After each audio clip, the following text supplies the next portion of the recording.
स्वागत है आपका एबीपी न्यूज में। वक्त है बड़ी बहस का। आपके साथ मैं हूं सुमेरा खान और आज का मुद्दा ये कि क्या डर रहे हैं Modi.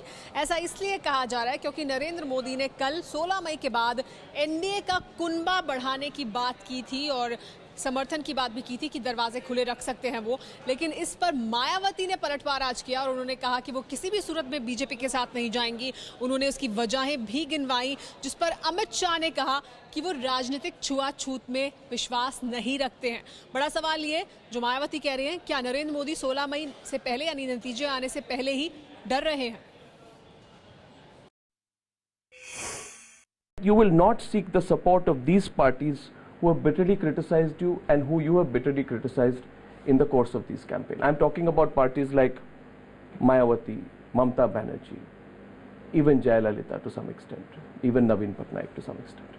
Can you do business with them if you have to? चुनाव में मैं भले ही टाइम्स नाउ से तू मैं कर लूं, लेकिन जब मुझे देश चलाना है तो मुझे टाइम्स नाउ को भी देश चलाने के काम में जोड़ना होगा। ये तो जिम्मेवारी है जी।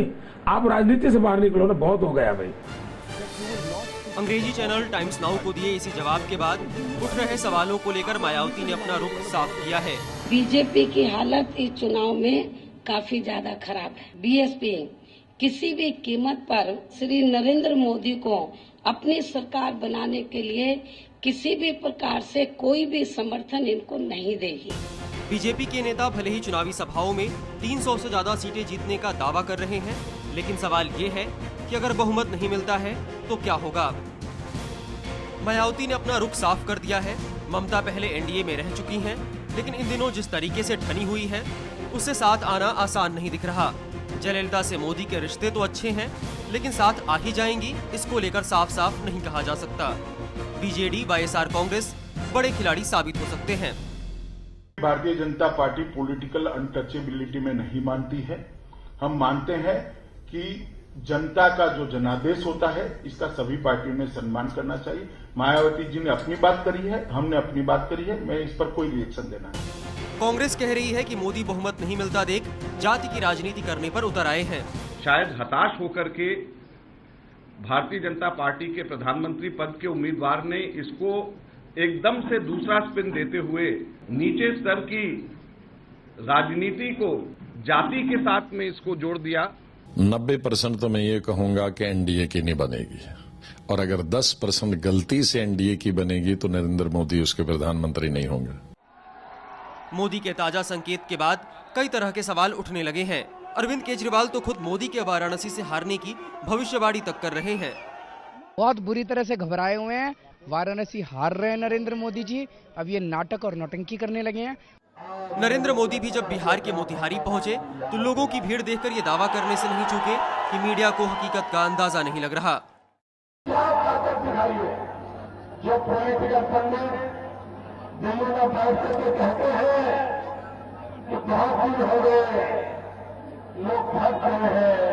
चुनाव लंबा चल गया है कि टीवी में बैठ करके चीखने चिल्लाने वालों के लिए होगा। ये जनता जनार्दन का चुनाव। बीजेपी इस बार सहयोगियों के साथ मिलकर करीब 400 सीटों पर चुनाव लड़ रही है, लेकिन दावा 300 सीटें जीतने का है। केरल, तमिलनाडु, उड़ीसा और पश्चिम बंगाल जैसे कई ऐसे राज्य हैं जहां बीजेपी और सहयोगियों के लिए जीत का सफर आसान नहीं दिख रहा। तो क्या बीजेपी इस आशंका को देखते हुए एनडीए का कुनबा बढ़ाने की कोशिश कर रही है? बड़ी बहस शुरू करें उससे पहले कुछ अहम सवाल भी हम आपके सामने रख रहे हैं, जिनके जवाब हम इस चर्चा के दौरान तलाशने की कोशिश करेंगे। सबसे बड़ा और अहम सवाल यही, क्या नतीजों से पहले ही मोदी डर रहे हैं? इसके अलावा 300 प्लस सीटें जीतने का दावा है, तो गठबंधन की बात आखिर क्यों हो रही है? क्या मोदी के नाम पर ममता, जयललिता एनडीए में आएंगी? और एनडीए को बहुमत नहीं मिला तो मोदी पर सहमति नहीं तो क्या होगा? अगर बहुमत नहीं मिला और मोदी पर सहमति नहीं हुई तो क्या होगा? इस पर बात करेंगे। हमारे साथ सभी मेहमान जुड़ गए हैं। हमारे साथ बीजेपी से सुधांशु मित्तल मौजूद हैं। सुधांशु मित्तल जी, बड़ा सवाल ये कि मायावती कह रही है कि नरेंद्र मोदी नतीजे आने से पहले ही डर गए हैं, इसलिए इस तरह की बात कर रहे हैं, कुनबा बढ़ाने की बात कर रहे हैं। क्या मोदी डर गए हैं नतीजे आने से पहले?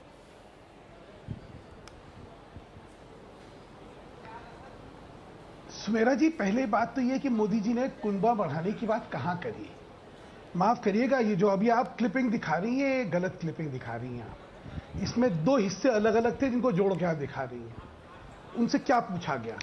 उनसे सरकार के बारे में पूछा गया। उन्होंने कहा देखिए, सरकार बनाना एक चीज होती है, देश चलाना एक चीज होती है।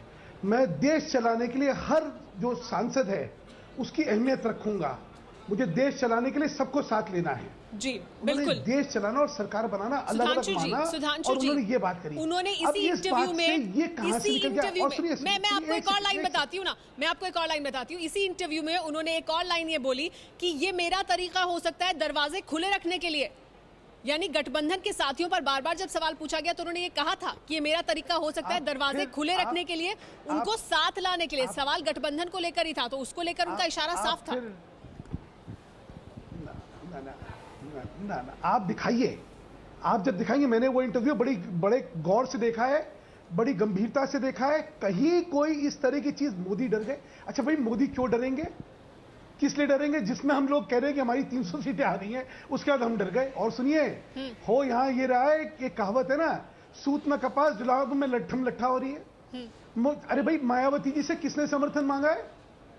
अपनी वोट को बचाने के लिए कुछ भी बोलने जा रही है, उसके लिए हम जवाबदारी दे दें? क्या कमाल हो रहा है यहाँ पे। तो आप ये मोदी डर गए। ठीक है, गठबंधन की बात है और किसने करी है? मतलब अरे आप पूरा इंटरव्यू देखिए। चलिए ठीक, मैंने पूरा इंटरव्यू देखा है। जितनी गंभीरता से आपने देखा सुधांशु जी, उससे ज्यादा गंभीरता से मैंने देखा। बहुत गौर से देखा। आप ऐसे नहीं कहिए, ये बात अमित शाह ने भी ये कहा। अमित शाह की तो बात आपने सुनी, उन्होंने तो कहा कि हम छुआछूत पे, राजनीतिक छुआछूत पे विश्वास नहीं रखते। सुनिए, मायावती के बयान के बाद उन्होंने ऐसा कहा। ये अमित शाह ने नहीं कहा, भाजपा ने कहा है। ये अमित शाह ने नहीं, भाजपा का आज तक 100 बार ये बयान है कि अस्पष्टता के हम खिलाफ है, और राजनीतिक अस्पष्टता तो बिल्कुल खिलाफ है। ठीक है, चलिए। ये बात आज अडवाणी जी से लेकर हर भाजपा के नेता ने पिछले 10 साल से 100 बार कही होगी। गठबंधन का मीडिया पे गठबंधन का सिग्नल इसके अलावा और किस तरह से दिया जाएगा, ये बताइए। मीडिया पर क्या वो बोलेंगे कि हमारी किससे बात हो रही? मीडिया पे सिग्नल जो गठबंधन वो इसी तरह से दिया जाता है। जो कल तक जुबान थी एकदम तीखी सबके खिलाफ, वो आज अगर ये बदली है। सुनिए आनंद जी, पूर्वाग्रह से हम कोई भी चीज अपने हिसाब से आप उसके मायने निकालते रहे तो निकालते रहे। आप कह रहे हैं पूर्वाग्रह। सत्यता ये है कि इस तरह की ना कोई बात है, ना कोई हो रही है, और गठबंधन सुधांशु मित्तल जी कह रहे हैं ऐसी कोई बात ही नहीं है, ऐसी कोई बात हो ही नहीं रही है। तो फिर मायावती ने ये सिग्नल कैसे पकड़ लिया? वो उन्होंने तो प्रेस कॉन्फ्रेंस भी कर दी, कहा कि हम समर्थन नहीं देंगे। नहीं, सारे देश ने सिग्नल पकड़ लिया। मोदी के इंटरव्यू के बाद हर किसी को ये लग रहा है कि अब आखिरी फेज में बहुत थोड़ी सी सीटें हैं, उसके पहले गठबंधन की बात छेड़ दी जाए। आज अमित शाह ने उसको कंफर्म किया, अभी सुधांशु मित्तल उसको कंफर्म कर रहे हैं कि बीजेपी अनटचेबिलिटी नहीं थी तो इतना मारो काटो जेल बनो देश भगाओ ये बयानबाजी चुनाव में क्यों हुई है? अगर इतनी अनटचेबिलिटी नहीं थी तो जो बयान का लेवल आया है दोनों तरफ से, वो और किस वजह से हुआ? और आज अचानक मीठे इतनी जुबान कैसे हो गई सब किसी की? सुधांशु मित्तल जी, आनंद जी, आपकी सोच में एक दृष्टिकोण आपने पकड़ रखा है, और आज से नहीं पकड़ रखा, बहुत दिनों से पकड़ रखा है। उसी दृष्टिकोण को आगे बढ़ाने के लिए तर्क वितर्क कुतर्क जो करने होंगे हम करेंगे, और अपने हिसाब से चीजों को करेंगे। आपको अधिकृत रूप से आपको सभी नेताओं का नाम जिनसे गठबंधन हो सकता है उनका नाम लेकर पूछा गया, और ये कहा नरेंद्र मोदी ने ये मेरा तरीका हो सकता है दरवाजे खुले रखने के लिए। गठबंधन पर ही सवाल पूछा गया था, ये साफ तौर पर नरेंद्र मोदी ने कहा, तो मना कर सकते थे, मना कर सकते थे कि हम उनके साथ नहीं जाएंगे। अच्छा ठीक है, हम आपको वो क्लिप भी दिखाएंगे, हम आपको वो क्लिप भी दिखाएंगे। हमारे साथ कांग्रेस पार्टी से मीम अफजल साहब मौजूद हैं। मीम अफजल साहब, 300+ सीटें आ रही हैं, ये बीजेपी की तरफ से दावा किया जा रहा है, लेकिन अब गठबंधन की बातें हो रही हैं, ऐसा क्यों?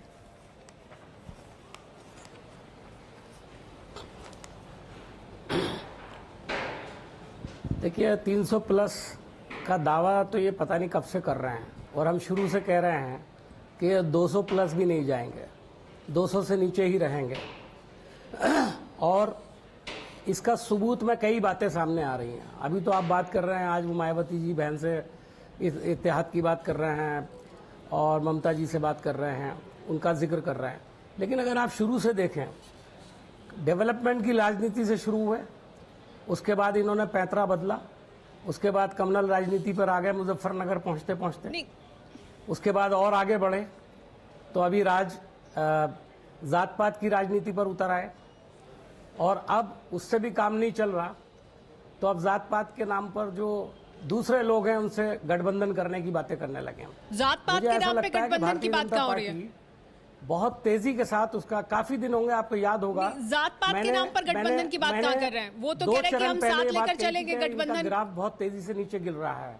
नहीं मीम अफजल साहब, जात पात पर गठबंधन की बात कहाँ हो रही है? कल जो कुछ कहा उन्होंने, परसों जो कुछ कहा जात पात को लेकर के, वो सब उसी तरफ इशारा करता है, सब उसी तरफ इशारा करता है। किस तरफ? अगर बहन मायावती से बात करने का मतलब आज जो मैसेज है, माफ कीजिए, मैं नहीं समझता कि कोई अभी उन्होंने माइंड बनाया है कि वो बातचीत करेंगे। वो इससे एक मखसूस तबके को मैसेज देना चाहते हैं कि हम तो मायावती जी के साथ भी जा सकते हैं। ये आने वाले चरण के अंदर 12 तारीख को जो चुनाव है उसके लिए एक मैसेज दे रहे हैं कमजोर तबकों को। ठीक है, आप इस बात को मत भूलिए कि मोदी जब बात करते हैं तो चुनाव को देखते हुए गठबंधन के लिए नहीं है, ये गठबंधन के लिए नहीं है। सुधांशु मित्तल जी, आप भी ये कह रहे हैं कि नहीं ऐसा कुछ नहीं है, कोई गठबंधन की बात नहीं हो रही, तो क्या 100%, तो क्या ये है जो मीम अफजल साहब कह रहे हैं, ये रणनीति है उनके साथ? सुधांशु मित्तल जी, सुमेरा जी, आपने देखिए कि कहाँ गठबंधन की, कहाँ चुनाव जीतने के। अच्छा, चुनाव जीतने के लिए मायावती जी के साथ हम संकेत देना चाहेंगे? अपनी वोटें कटवानी है क्या? जिस पार्टी को lock stock and barrel reject कर रखा हो यूपी की जनता ने, उसके साथ कुछ दिखा के। अच्छा सुमेरा जी, एक थोड़ा सा एक एवरेज इंटेलिजेंस का क्रेडिट हमें दे दीजिए, ज्यादा ना दीजिए जी। अभी 1 सेकंड में बोलूं, 12 तारीख का चुनाव हो रहा है। हाँ। वहां पे क्या कोई संगठन कोई ऐसी बात करेगा जहां अपनी जीत के रास्ते में रोड अटकाएगा? अभी से कोई क्या, हम लोग क्या बात कर रहे हैं? और एक बार समझा देता हूं मैं। मीम अफजल साहब अभी मेरे से कह रहे हैं, अभी आपके सामने कह रहे हैं, 1 सेकंड, 300 सीटें ये। अरे मीम अफजल साहब, आप तो अपनी बताइए ना, आपकी कितनी सीटें आ रही हैं? राहुल गांधी जी कभी कहते हैं कि हम थर्ड फ्रंट को देंगे सपोर्ट, आपके लोग कहते हैं, कभी राहुल गांधी जी कहते हैं हमारा थर्ड फ्रंट पर है। तो हमारी सीटों में सुन लीजिए, हमारी सीटों के बारे में समझ लीजिए, हमारी सीटों में 300 सीटें आ रही है और हम किसी से कोई गठबंधन की बात नहीं कर रहे हैं। ठीक है, चलिए, लेकिन बिल्कुल हो गए और बनने वाले हैं, और 300 सीटों की बात कर रहे हैं, हम कोई गठबंधन की बात नहीं कर रहे हैं, कोई डर नहीं है। ठीक है, सबको साथ लेके चलूंगा। ठीक है, आप कह रहे हैं कि गठबंधन नहीं कर रहे हैं, लेकिन हमारे साथ फैसल वारसी मौजूद है समाजवादी पार्टी से। फैसल, आप किस तरह से देखते हैं सबके नरेंद्र मोदी के इस बयान को और मायावती के पलटवार को? मायावती कह रही है कि वो किसी भी सूरत में बीजेपी के साथ नहीं जाएंगी। देखिए, ये कमज़ोरी जो है बीजेपी की, वो दर्शाती है इस बात को मोदी जी ने कह कर के दरवाजे खोले हैं, कुनबा बढ़ाने की जो बात कही है, इससे उन्होंने साबित कर दिया है कि जो 300 की 250 की बात चल रही थी या जो मीडिया दिखा रहा था सर्वे 230, अब तो हमें लग रहा है कि ये 100-120 पे भी नहीं जा पा रही है बीजेपी, जो गठजोड़ की और कुनबा बढ़ाने की मोदी जी बात कर रहे हैं। लेकिन कुनबा बढ़ाने में मायावती की बात कर रहे हैं, आपकी बात नहीं कर रहे हैं। नहीं, हमारा तो मतलब ही नहीं उठता, हमारा तो ऐसा पूरा पश्चिम का भी मिलन हो ही नहीं सकता ना हम इस तरह की कोई बात कर रहे हैं। हमें तो इस राह पे चलना ही नहीं है इनके साथ, या किसी भी ना हमने इस तरह की कोई बात की है। मायावती जी की अपनी सोच है, अगर वो नहीं जाना चाहती हैं, लेकिन हमें ये लगता है कि जैसे बीजेपी कह रहे थे, हमारे दोस्त भी बैठे हैं बीजेपी से, कि मोदी जी की अब की बार मोदी जी की सरकार, हमें तो ये लग रहा है कि अब की बार बीजेपी का और इस पार्टी का ही कहीं अंतिम संस्कार ना हो जाए। इस स्थिति पे अब हमें लग रहा है कि पार्टी आ रही है और हालात जो बनते जा रहे हैं, नहीं मिलेंगी उतनी सीटें। नहीं बिल्कुल, हालात बहुत बिगड़ रहे हैं, बदल रहे हैं। बिहार ठीक है, लेकिन अब एक और खबर आ रही है जिसके बाद सवाल उठता है कि क्या नरेंद्र मोदी को वाकई डरना चाहिए, क्योंकि मोदी सरकार के लिए ममता बनर्जी ने कहा है कि दरवाजे बंद हैं, मोदी की अगुवाई वाली सरकार को समर्थन नहीं देंगे, उसके लिए दरवाजे बंद हैं, ये कहना है ममता बनर्जी का। तो मायावती का बयान आज सामने आया, साफ तौर पर इनकार किया कि बीजेपी को किसी तरह का समर्थन नहीं हो सकता, और ममता बनर्जी ने साफ तौर पर मोदी सरकार के लिए दरवाजे बंद हैं ये साफ किया है। तो ममता बनर्जी ने भी जो अपना समर्थन है वो मोदी सरकार को नहीं देंगी, ये उन्होंने साफ किया है। पीटीआई के हवाले से ये खबर सामने आई है जिसमें ममता बनर्जी ने कहा है कि नरेंद्र मोदी की अगुवाई वाली सरकार के लिए उनके यहाँ दरवाजे बंद हैं। और इसी पर हम चर्चा भी कर रहे हैं, इसी मुद्दे पर चर्चा कर रहे हैं। हमारे साथ सभी मेहमान बने हुए हैं। सुधांशु मित्तल जी, अब क्या वाकई और डरना चाहिए नरेंद्र मोदी को, क्योंकि उनके साथ आने के लिए कोई तैयार नहीं है? सुमेरा जी, क्यों डरना चाहिए? मांगा किसने है समर्थन इनसे? तू कौन मैं खाम खा। ये वैसे ही है जैसे समाजवादी पार्टी अपना समर्थन लेके कांग्रेस के पास पहुंच गई थी यूपीए 1 में, क्या हाय हमारा समर्थन लीजिए, हमारा समर्थन लीजिए। उन्होंने कहा हमने आपका समर्थन मांगा ही नहीं है। नहीं नहीं साहब, हम तो देंगे, हम तो सीधे राष्ट्रपति को चिट्ठी लिख रहे। यहाँ भी वही हो रहा है, अरे हमने मांगा है क्या? जब नहीं, आपकी बात चल रही है, आप अपना देखिए। सुधांशु जी, सुधांशु मित्तल जी, राजनीति आप भी जानते हैं संभावनाओं का खेल है और अर्थमेटिक केमिस्ट्री पर भारी पड़ता है अंत में। तो ऐसे में अगर मान लीजिए कुछ सीटों की कमी पड़ी तो आप यहाँ कहेंगे, या आप यहाँ कह रहे हैं कि अगर सीटों की जरूरत पड़ी कुछ और, तो आप मायावती हो चाहे ममता हो, इनसे कतई समर्थन नहीं लेंगे? अरे वो ही नहीं लेंगे, नहीं क्या नहीं लेंगे?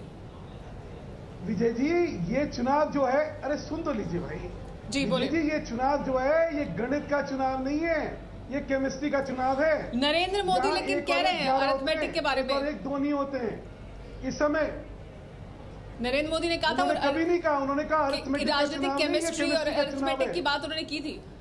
लेकिन लोकसभा में जब गिनती होगी वो तो अर्थमेटिक के हिसाब से होगी ना, वहां तो 1 और 1 2 ही जोड़ा जाएगा ना, 1 और 1 11 थोड़ा जोड़े जाएंगे। अच्छा नहीं हो नहीं तो हमें जरूरत कहाँ है? चलिए, आप कह रहे हैं आपको जरूरत ही नहीं है कि नहीं भाई तुम तो हार रहे हो। अरे क्यों हार रहे हैं? नहीं, ठीक है, चलिए आप सुधांशु जी, आपने कहा कि आपको समर्थन चाहिए ही नहीं, आपका ये कहना है कि आपको समर्थन चाहिए ही नहीं किसी भी सूरत में, और जो ऐसा कह रहे हैं कि वो आपके साथ नहीं आ रहे हैं वो खुद से ऐसा कह रहे हैं। सुदीन भदौरिया जी हमारे साथ जुड़ गए हैं बीएसपी से। सुदीन भदौरिया जी, मायावती ने कैसे फिर ये सिग्नल पड़ गया? हमारे साथ सुधांशु मित्तल जी मौजूद है, वो कह रहे हैं बीजेपी को तो किसी का साथ चाहिए ही नहीं। ऐसा है, कल ही इलेक्ट्रॉनिक मीडिया में ये कह रहे थे कि चुनाव के बाद राजनीति संभावनाओं का खेल होता है, और देखिए हम तो सबका सहयोग पर। हम आपको एक चीज बतला, इन्होंने चुनाव की शुरुआत की थी एक भारत श्रेष्ठ भारत। सुधांशु जी देखिए, भारत से आप भले ही समय ना माने इस बात को, अब सुधांशु जी किसी को बोलने नहीं देंगे तो फिर कैसे? हमने दिखा दिया, हमने दिखाया था, आपने भी सुना जी। सुदीन भदौरिया, अगर ये बोलने नहीं देंगे तो कैसे बहस होगी? आपने जो दिखाया वो राजनीति, अगर ये बोलने ही नहीं देंगे तो बहस कैसे होगी? ठीक है, सुदीन भदौरिया की बात सुन लेते हैं। इनकी सरकार नहीं बनी है, बोलिए सुदीन। अभी तो इनकी सरकार नहीं बनी है, जब इनकी बन जाएगी, अगर मान लीजिए धोखे धड़ाके से, तब लोकतंत्र कैसे जिंदा रहेगा? ये बोलने नहीं देना चाहते हैं। बोलिए।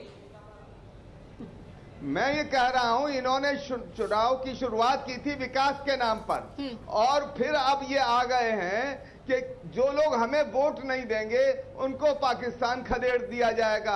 फिर ये कह रहे हैं कि अमित शाह जाकर आजमगढ़ में कहते हैं कि आजमगढ़ के अंदर आतंकवादी पैदा होते हैं, जहां पर हमीद जैसे बहादुर सैनिक शहीद हो जाते हैं, जहां पर हमने ये देखा कि कैफी आजमी जैसे और तमाम बहादुर लोग जिन्होंने इस देश को हिंदू मुसलमानों ने एक रखा, उनके लिए कहते हैं कि ये लोग आतंकवादियों का शहर है। मैं ये कहना चाहता हूँ, ये घबरा गए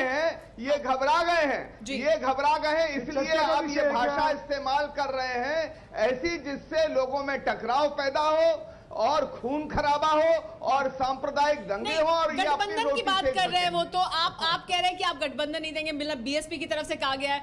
सुधांशु जी कह रहे हैं हम तो मांग ही नहीं रहे, हमारे तो 300 आने वाले हैं, इस पर जवाब दीजिए ना। गठबंधन कैसे दिया जा सकता है जिसमें ये आधी जनता को देश से बाहर खदेड़ने का बात करे? ऐसे लोगों को गठबंधन देके क्या देश को तोड़ेंगे? इनको गठबंधन देना मतलब इस देश के बाबा साहब भीमराव अंबेडकर द्वारा समर्थन नहीं देंगे आपका कहना है, और देश को तोड़ना। लेकिन अरविंद मोहन जी पहले मायावती का बयान, अब ममता बनर्जी का बयान, और ममता बनर्जी का बयान जो पीटीआई के हवाले से है, साफ तौर पर मोदी सरकार को समर्थन नहीं, ये उनका कहना है। तो ये नरेंद्र मोदी की मुश्किलें क्या इससे बढ़ती हैं?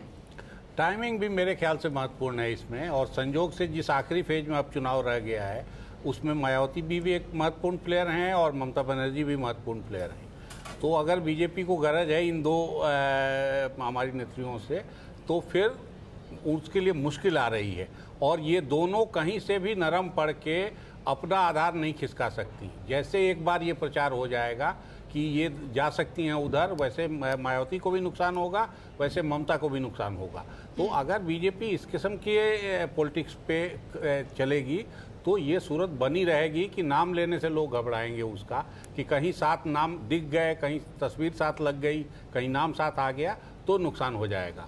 इस पे सीरियसली सोचना चाहिए चुनाव के बाद। तो ये सिर्फ 12 मई तक के लिए है, उसके बाद स्थितियां बदल जाएंगी? क्या आप ये कहना चाहते हैं कि चुनाव तक ये लोग इस तरह का अपना स्टैंड रख रहे हैं? ये मोदी को भी और अमित शाह को भी धीरज रखना चाहिए था कि कम से कम 12 का को चले जाने दीजिए। अभी एक राउंड वोटिंग बाकी है, उसके बाद ये बातें खोलते। लेकिन पहले खोलने का मतलब है कि कहीं ना कहीं डर आ गया है कि अब वो सूरत नहीं बन रही है जो हम 300 और 200।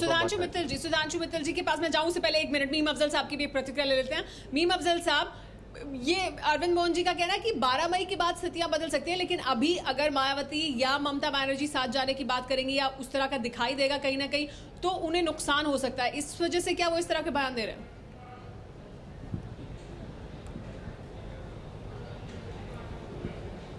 देखिए, मैंने पहले ही कहा कि इनकी इलेक्शन की राजनीति है। ये जो आपने बड़ी सही सुर्खी लगाई है कि मोदी जी बहुत बुरी तरह से डर गए हैं, और पिछले 3 दिनों में जो उन्होंने जात पात की राजनीति की है उससे उनको बहुत ज़बरदस्त नुकसान हुआ है, और उस नुकसान की भरपाई करने के लिए वो मायावती जी के बारे में इस किस्म का जुमला बोल करके वो थोड़ी सी सहानुभूति लेना चाहते हैं जो दलित लोग हैं उसके अंदर। तो मेरा ये मानना है कि उनकी इलेक्शन स्ट्रैटेजी है, और वो इलेक्शन स्ट्रैटेजी वक्त के साथ साथ बनती रही है। मोदी जी हर चीज़ का फ़ायदा उठाने के आदी हैं, लेकिन इनके लिए मैं कहना चाहता हूं कि हर वक्त हर चीज़ का फ़ायदा नहीं मिलता। कभी कभी जो आदमी दांव खेलता है वो उल्टा भी पड़ जाता है, और ये दांव इतना बुरी तरह से उल्टा पड़ा है। मैं आपको सच बता रहा हूं, इस वक्त जो पूरे देश से रिपोर्ट्स आ रही हैं, मैं बिल्कुल जिम्मेदारी के साथ ये बात कह रहा हूं। आप मैदान में कहीं दिखाई भी नहीं दे रहे। कमजोर तबकात के लोग हैं वो भारतीय जनता पार्टी के बहुत खिलाफ हैं, और 12 तारीख को जो चुनाव होने वाला है उसके अंदर आप रिजल्ट देखेंगे, बिल्कुल उल्टा हो जाएगा इनका मामला।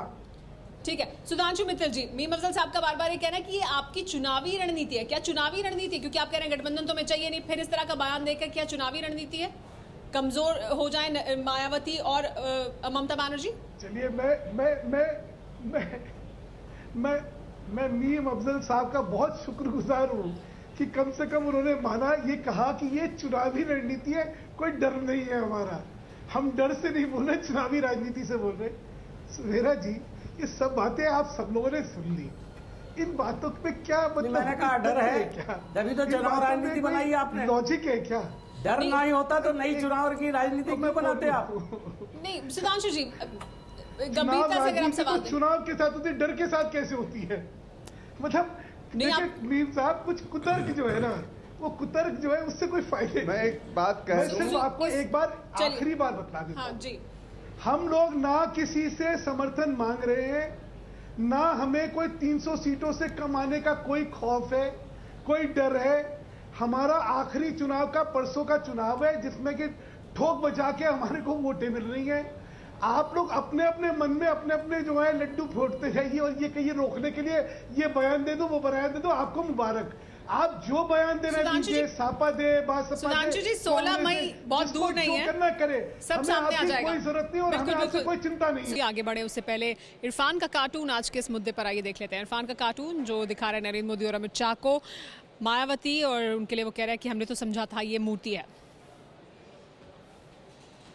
हमारे साथ सभी मेहमान बने हुए हैं। हमारे साथ समाजवादी पार्टी से फैजल वारसी मौजूद हैं।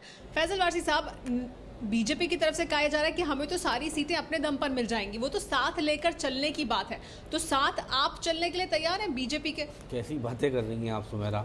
हम पूरा पश्चिम, कहाँ हमारा इनसे मिलन हो सकता है? हम तो विकास की और देश को बढ़ाने की राजनीति करते हैं, ना कि दंगों की और कौम की और इस तरह की मुद्दों की राजनीति, बंटवारे की राजनीति करने का काम हम लोग करते हैं। तो हमारा तो बीजेपी के साथ जाने का कोई मतलब ही नहीं बनता। और जैसा मैंने पहले कहा कि कुनबा ये जोड़ने की बात कर रहे हैं, क्योंकि अब इनकी 120-100 सीटें भी नहीं आएंगी, आप देख लीजिएगा। हमारे काबिल दोस्त बैठे, इनका भरम है ये कि लग रहा है 300-250, कहाँ की बात कर रहे हैं आप? 12 का रिजल्ट आपको बताएगा, जनता आपको बता देगी कि लोग घबरा रहे हैं आपके नाम से, आपके साथ जुड़ने से। अभी सुधींद्र भदौरिया जी इस पर प्रतिक्रिया देना चाहते थे, पहले सुधींद्र भदौरिया जी। देखिए, इनमें घबराहट भी है, बौखलाहट भी है और व्याकुलता भी है। चुनाव के दौरान इन्होंने कहा हम भ्रष्टाचार मुक्त चुनाव लड़ाएंगे, नया देश बनाएंगे, पर एकदम भटक के एकदम सीधे पहुंच गए येदियुरप्पा के यहाँ। फिर जिन्होंने रामविलास पासवान ने इनको पानी पी पी के गाली दी, उन्हीं के यहाँ पहुंच गए कि भाई आप भी आइए, भोग विलास पासवान, रामविलास नहीं है, भोग विलास आप एक एक करके आप देखें, ये उस सब जगह गए जहां इन्होंने जो कहा उसका उल्टा किया, और अंत में यहाँ स्थिति ये आ गई कि इन्होंने गिरिराज सिंह को और अमित शाह को ये जिम्मेदारी दे दी। सुधींद्र भदौरिया जी, आप ये कह रहे हैं कि चुनाव के दौरान जो कुछ हुआ है उसके बाद अगर बीजेपी साथ आने की बात करती है तो भी साथ नहीं जाएंगे, ये आपका कहने का मतलब है? जो लगातार चुनाव के दौरान हुआ है, नरेंद्र मोदी का कहना है कि चुनाव में जो हुआ वो चुनाव। मायावती जी जो हमारी राष्ट्रीय अध्यक्षा हैं और इस समय देश के अंदर महात्मा फूले, बाबा साहब अंबेडकर और मान्यवर काशीराम जी के सपने को जमीन पर उतार रही हैं, उन्होंने स्पष्ट कह दिया है कि 12 मई के बाद हमारी बदलेगा तो नहीं, बड़ी जिम्मेदारी बदलिएगा मत, क्योंकि आप एक बार सरकार बना चुके हैं हमारे साथ। अरे आप हमारा तो मतलब नहीं बनता, और उसके बाद आप नहीं, आप लोग कर चुके हैं ना निकाय एक बार बीजेपी से। ठीक है, चलिए मोदी जी कुछ भी करें, उल्टे लटक जाए फिर भी हाँ, तो जो बच्चे कुछ थोड़े बहुत लोग हैं वो भी नहीं रहेंगे आपके साथ, अगर चले गए भूले भटके से। ठीक है, मैं आपको कह दूं, आप नोट कर लीजिए कि बनारस में चुनाव मोदी जी सीटें नहीं आती हैं पूरी, तो फिर आपके लिए तो बहुत मुश्किल स्थिति दिख रही है। क्या नहीं लग रहा है नरेंद्र मोदी को वाकई डरना चाहिए, क्योंकि इस तरह से जो साथ आ सकते हैं लोग, उनकी ये प्रतिक्रियाएं हैं? सुफेरा जी, किस काल्पनिक बहस में आप पड़ी हुई है? नरेंद्र मोदी जी काल्पनिक बता रहे हैं, डर होना चाहिए। क्या काल्पनिक बहस करिए, यथार्थवादी बात। आप तो ऐसा ही कहेंगे सुधांशु जी, लेकिन जवाब यथार्थ आप सबके सामने आएगी। मैं क्यों कहूंगा? आप हमारे ही नाम को लेके तो कह रही हैं। आप क्या कह रही हैं? आप हमारे नाम को ये लेके कह रही हैं कि हमने कहा है हमें समर्थन चाहिए। मैं बार बार कह रहा हूं, हमने कहा ही नहीं समर्थन चाहिए। ये कहा है बीजेपी ने साफ तौर पर कि हमें छुआछूत की राजनीति से हम बिलीव नहीं करते, दरवाजे खुले रखेंगे, साथ लेकर चलेंगे, जिसको आना होगा आ जाएगा। आप बिल्कुल गलत बात कह रही हैं। नहीं सुधांशु, गलत बात कर रही हैं। सुधांशु जी, ये सीधा सवाल था नरेंद्र मोदी से, क्या आप बिजनेस कर सकते हैं उनके साथ? उन्होंने कहा हाँ बिल्कुल। और आप हमारे साथ अन्याय कर रही हैं। नहीं, मैं क्या, आप हमारे साथ अन्याय कर रही हैं, गलत बात कर रही हैं। आपको मैं फिर चैलेंज कर रहा हूं, आप इंटरव्यू दिखाइए पूरा। यही बयान नरेंद्र मोदी ने दिया। आप हमारे साथ अन्याय कर रही हैं। हम सुनवा चुके हैं मैं आपको सुनवा देती हूँ, चलिए मैं आपको सुनवा देती हूँ, हमारे पास समय खत्म हो रहा है, लेकिन हम जनता को सुनवा देते हैं बयान, हम सुनवा देते हैं। You will not seek the support of these parties who have bitterly criticized you and who you have bitterly criticized in the course of this campaign. I'm talking about parties like Mayawati, Mamta Banerjee, even Jayalalitha to some extent, even Naveen Patnaik to some extent. Can you do business with them if you have to? चुनाव में मैं भले ही times now से तू मैं कर लूं, लेकिन जब मुझे देश चलाना है तो मुझे टाइम्स नाउ को भी देश चलाने के काम में जोड़ना होगा। ये तो एक जिम्मेवारी है जी। आप राजनीति से बाहर निकलो ना, बहुत हो गए। तो ये बयान था, हमने बयान सुनवा दिया। इस पर चर्चा के लिए और समय हमारे पास नहीं, लेकिन हम जनता पर छोड़ते हैं, वो खुद फैसला कर सकती है। जनता बहुत समझदार है, वो फैसला कर सकती है इस पर। सुधांशु